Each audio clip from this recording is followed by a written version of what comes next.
Joyce and welcome back to my channel. Today I am back with The Mind Connection by Joyce Meyer.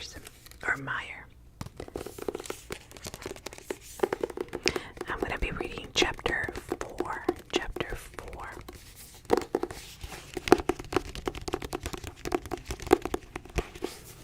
How are you guys doing today? Have you been liking this book so far?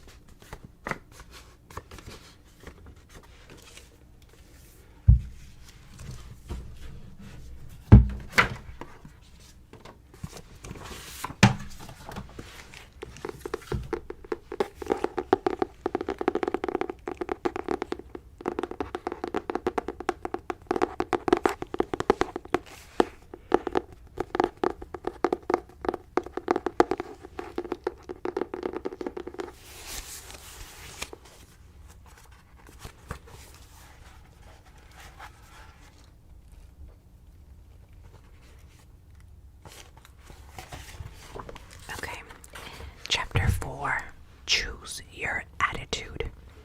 In every single thing you do, you are choosing a direction. Your life is a product of choices. This was by Dr. Kathleen Hall. Okay.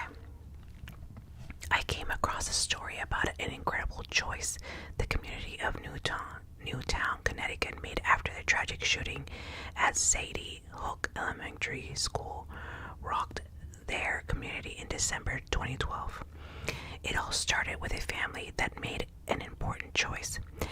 When Tim and Julie first heard there was a shooting at a local elementary school, they were naturally concerned that their two children were safe in other schools. They had friends with children at Sadie Hook. As the news broke, the gravity of the situation began to settle in. Tim was reminded of the words of Dr. Martin Luther King Jr. Hate cannot drive out hate. Only love can do that. I have decided to stick with love. Hate is too great of a burden to bear. With those words fresh in his mind, Tim got on his computer and designed flyers with the words, "We are Sadie Hook. We choose love." The message from this simple flyer caught on throughout the community. There were even billboards with those words printed on them. The people of Newtown decided to embrace the message. Rather than bitterness or anger, they chose to embrace love and forgiveness in the face of an unspeakable tragedy. Because of a choice to love, this terrible tragedy at Sadie Hook Elementary was made easier for many of the people. They choose an attitude of love instead of one of hate. I love Dr. King's statement, "Hate is too great of a burden to bear." How much better the world would be if more people adopted an attitude of love. We have opportunities on a regular basis to hate, but we may also choose to love. This ability to choose is what makes us free. One right choice can bring multiplied blessings and joy to countless numbers of people. And likewise, one wrong choice can bring pain, tragedy, and untold misery. The people whose children attended Sadie Hook chose love and restoration, but so many others chose hatred, destruction, and recklessness. Hitler chose his destiny, killing millions, and finally himself. Lee Harvey Oswald chose to kill a president and wound a nation. The 9/11 bombers chose a path that changed the world. A bank robber chooses the date, place, and time and robs himself of integrity and his family, and ultimately pays in time behind bars. But even in the midst of great suffering, good choices can be made. Consider that. In World War II, Oskar Schindler saved 1,200 Jews by putting them to work in his factory, spending his entire fortune on bribes and black market purchases of supplies for his workers to keep them alive until the war's end. Abraham Lincoln chose the hard path of freeing a people in bondage.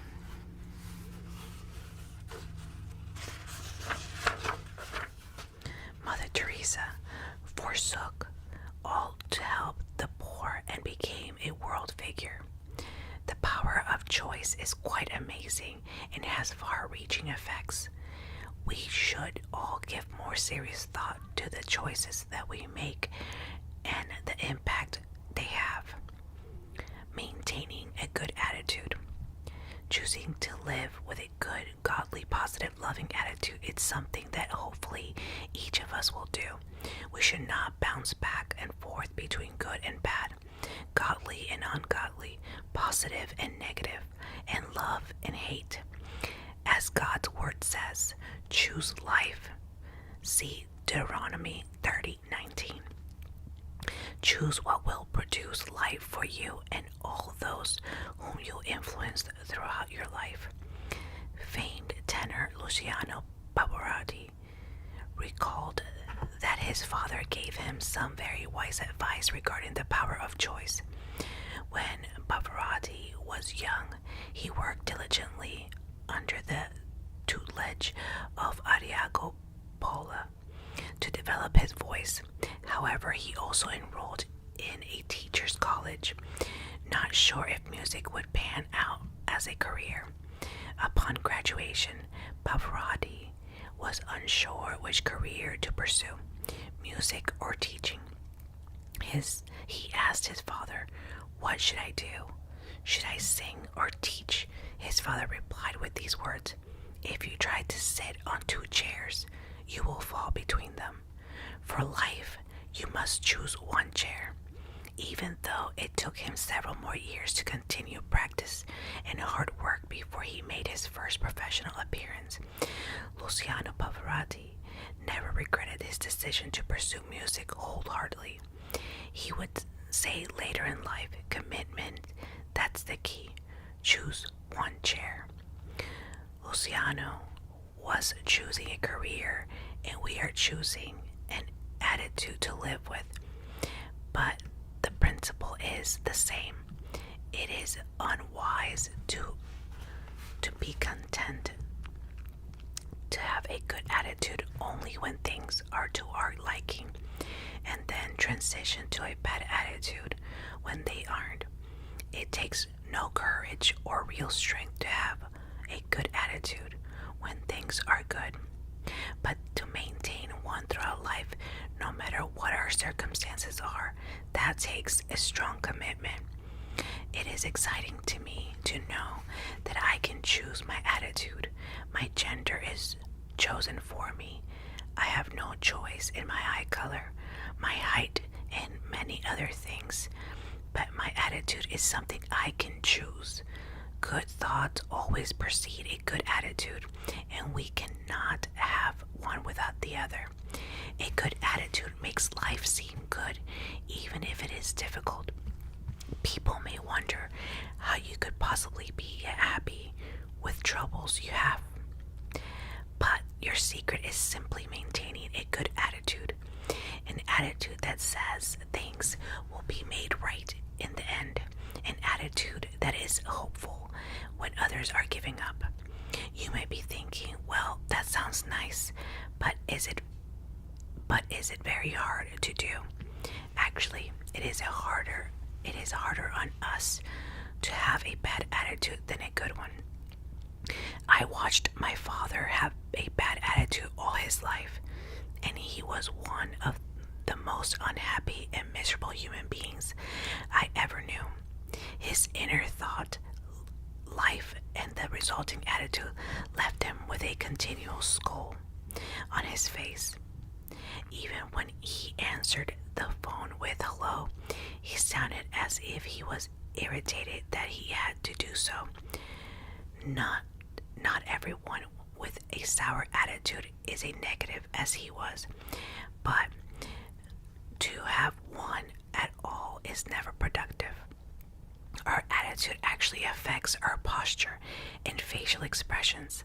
Let's say that someone will call Ruth needs to clean her house on Monday, but she doesn't want to do it. It is actually foolish to have a bad attitude about something we have to do anyway. As long as we are going to do it, why not do it with a good attitude so we can find some joy in doing it? But Ruth had not come to the realization yet. She had the habit of letting her thoughts and emotions run rampant and control her attitude.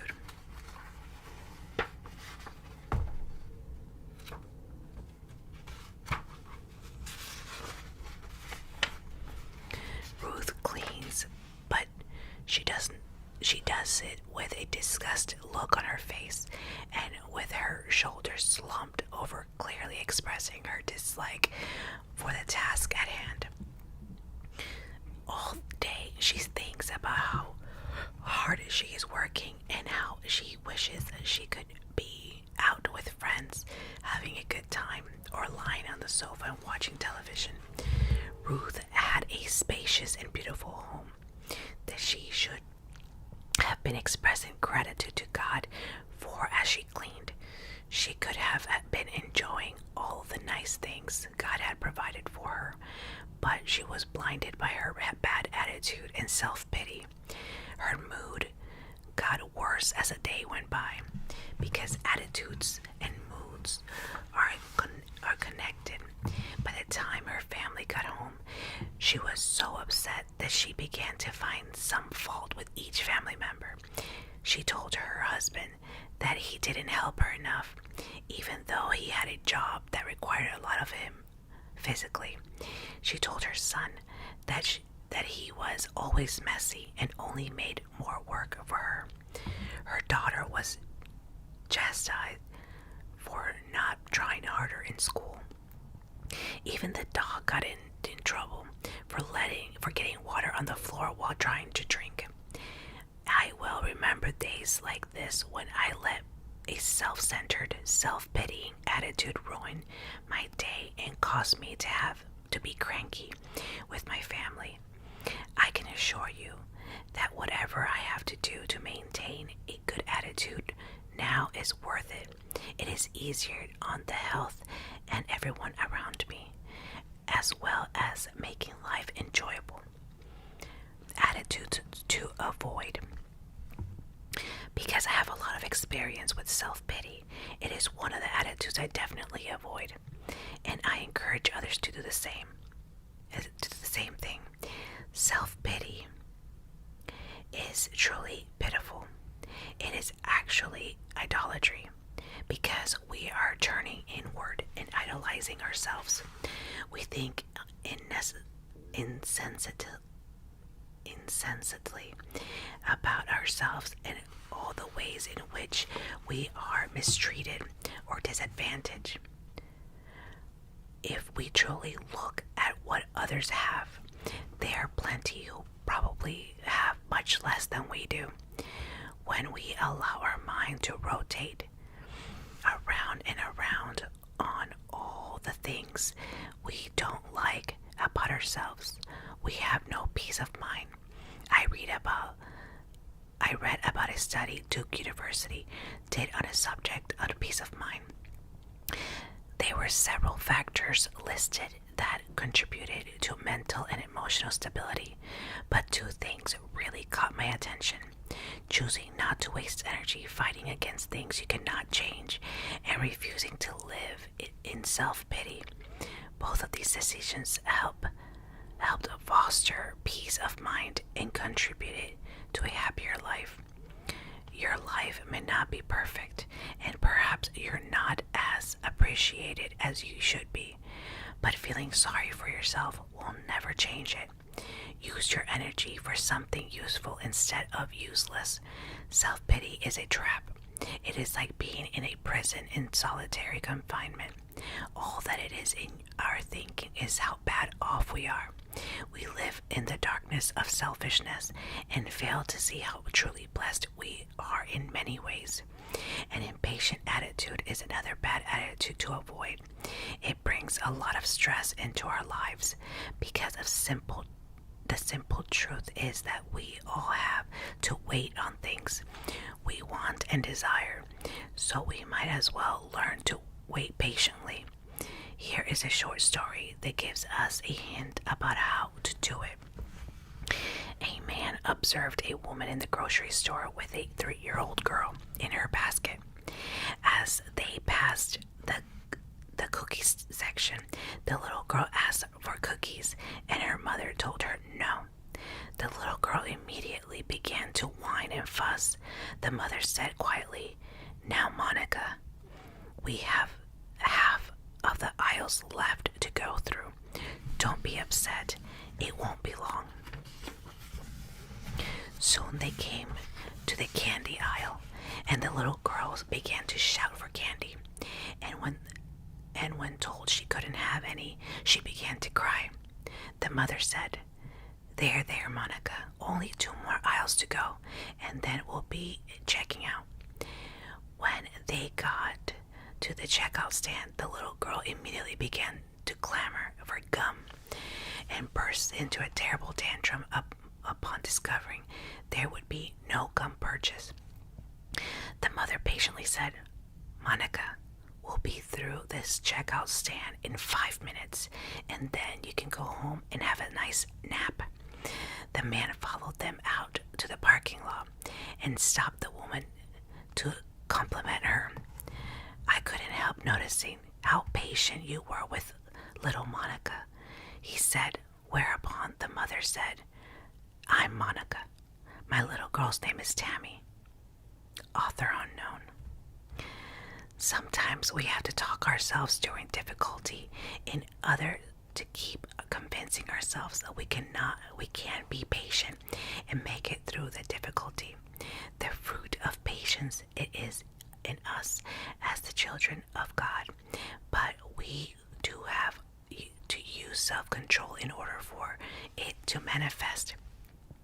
If we say the first thing that comes to our mind, never a good idea, it's likely we won't be glad to wait.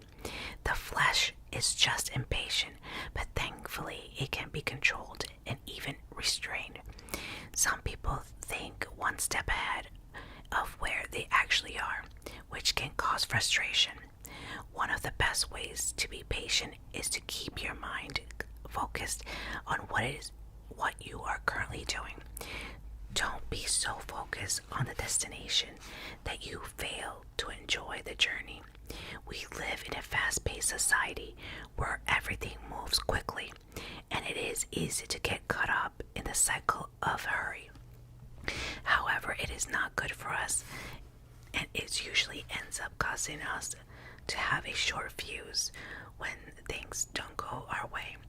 It doesn't take much imposition or inconvenience to make us blow up. They say that practice makes perfect, so let's practice having a patient attitude with situations, people, and ourselves. Most of all, let's be patient with God when we are waiting on Him to do something we have asked Him to do. God has a perfect timing for all things, and He will not be rushed. So settle down and enjoy the wait. Don't slip into "this is too hard, I can't do it" attitude. Only a very weak person decides something is too hard before they have even tried to do it. Or perhaps they do try a couple of times and then they give up. Even that is less than God's best, because His word tells us not to get weary in doing what is right, because in due time we will reap if we don't faint and give up. See Galatians 6:9. The fainting actually takes place in our minds, and then our will to succeed goes right down the drain. No one can succeed if they don't think they can. Maintaining an I can attitude attitude is the forerunner to the completion of any project. It would be amazing if we could count all the missed opportunities, and some of people have a lifetime simply because they think the work or sacrifice involved in doing a thing would be too hard. The list of attitudes we should avoid could go on and on. Others might consider are a complaining attitude, a selfish attitude, a jealous attitude, a stubborn attitude, or a lazy attitude. In short, we should work with God toward keeping a godly and positive attitude at all times. Positive things add to our lives, and negative ones subtract. So let's be wise enough to make the better choice. Choose your attitude wisely, because as it has been said, it does determine your altitude. Nobody with a bad attitude is going to go very far in life, nor will they be happy. I heard of a story about a 92-year-old woman who was being moved to a nursing home after her husband of 70 years passed away. She waited many hours in the lobby as the facility staff made all the arrangements and prepared her room. Because this elderly woman was legally blind, a kind staff member described the room in great detail as final preparations were being made. "I love it already," the new patient exclaimed. "How can you love it? You haven't even been in the room yet," the staff member said. And that's when this woman said something truly extraordinary. "That doesn't have anything to do with it. Happiness is something you decide on ahead of time." I love that attitude, don't you? It didn't matter how the furniture was arranged or where the room was located. She had already made a choice, the same choice you and I can make today. Let's choose to be happy. Think about it. The attitude you choose goes a long way in determining the life you are going to live. 2. It's actually harder to have a bad attitude than a good one. 3. Don't be so focused on the destination that you fail to enjoy your journey. 4. You can practice having a patient attitude and thinking God-honoring thoughts. And 5. An I can attitude is key to the successful completion of a project. Well, thank you so much for reading with me and being here, and thank you for my new followers. I really appreciate it. Please, guys, do not forget to comment, share, give me a thumbs up. Hit the bell for notifications. Subscribe if you haven't subscribed already, and I will talk to you in my next video.